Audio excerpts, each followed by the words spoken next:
গুরুমুখে শুনেছে যে সাধুগুরু বৈষ্ণবের কৃপা হলে নাকি অসাধ্যকে সাধন করা যায়। তো আপনারা এসেছেন সকলে সাধুগুরু বৈষ্ণব, আপনারা আপনাদের চরণ ধরে আমার মস্তকে দিয়ে আশীর্বাদ করবেন। আপনাদের চরণ ধরে বলে বলিয়ান হয়ে কিছু লীলা কথা আপনাদের সঙ্গে আস্বাদন করাতে পারি।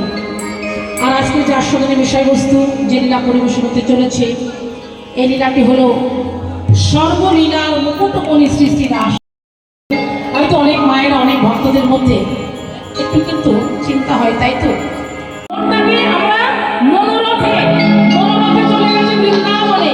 তাহলে বৃন্দাবনে আমরা সকলে একত্রিত হয়েছে। এবার কি দরকার?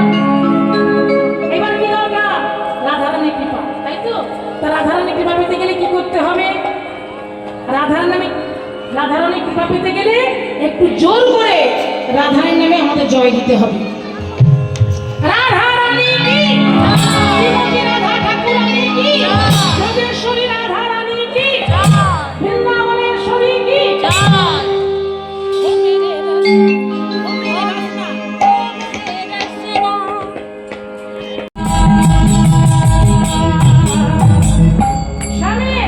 মুরলী বাজায়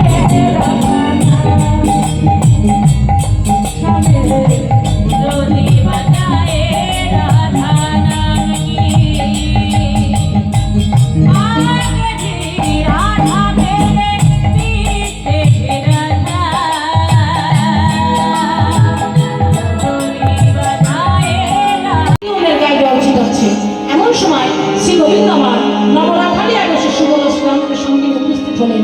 সুবল শ্রীরামকে কাছে ডালে পাতার মধ্যে লোকাতে বললেন, আর গোবিন্দ আমার কি করলেন? এক ডালে বসে বাঁশি বাজাতে লাগলেন। এমন সময় গোপীগণ বাঁশি শুনে তারা চমক উঠেছে। তারা তীর পাড়া চেয়ে দেখে একটি বসন তীরে নাই। আরে আমাদের বসনগুলি কে নিয়ে গেল? তবে কি বানরে নিয়ে গেল? এক গোপী আর এক গোপীকে বলছে, আরে আমরা তীর উঠবো কেমন করে? ব্রজগোপীগণ করজোড়ে বললেন, হে কানাই আমাদের বসন দাও।